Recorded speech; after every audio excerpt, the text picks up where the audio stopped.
Here today we have a Mercedes-Benz to test drive.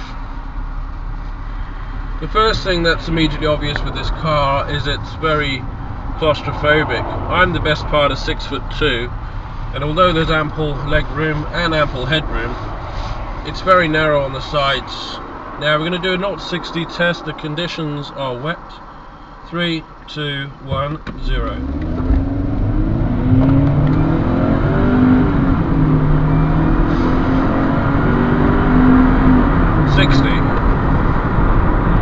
Not the quickest Merc, but it's certainly no slow fish by any standards. Apart from the initial claustrophobia in this car, it's actually very pleasant to drive.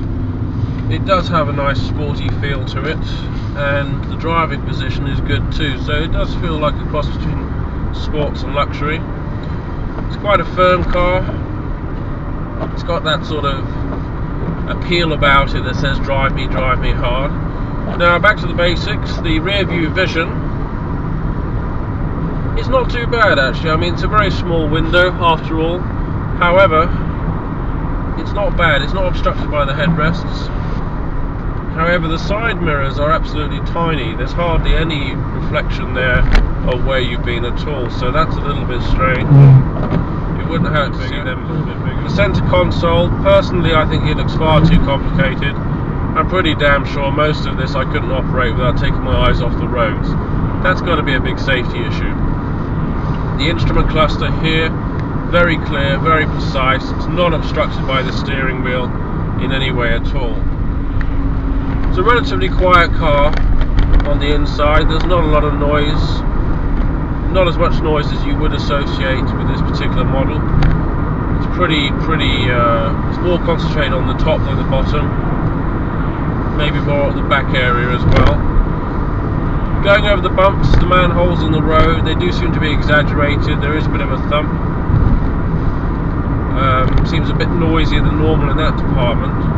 But at 50 miles an hour now, if I give the car a bit of a wiggle, it could be firmer. It could have harder shocks on this. It does actually boat around quite a bit, and I wouldn't really fancy doing an emergency swerve in this car at high speed. It could be firmer, and if I personally had one, I would certainly upgrade the shock absorbers. Now the interior of the car is actually quite nice. However, it's not a leather trim, it's plastic, and the more you look at it, the more you start to realise that it doesn't have that palatial quality that one would associate with Mercedes. Now I went around about now, going around, and I'm doing best part of 25 miles an hour, and I have to say this car does love the corners. It's hugging the corners like it's on tram rails. It's not struggling at all, and considering it was rolling a bit at speed, it's certainly not leaning over or rolling over on the corners. It's very firm, very balanced. Now it'd be interesting to see what the brakes are like on this car, because Mercedes generally are fantastic. In fact, they're probably, if not the best braking system on cars. So we're going to stop now. It's not going to be an emergency stop, just a firm brake. So 3, 2, 1, 55 miles an hour. And that is fantastic. Perfectly balanced brakes, perfectly synchronized.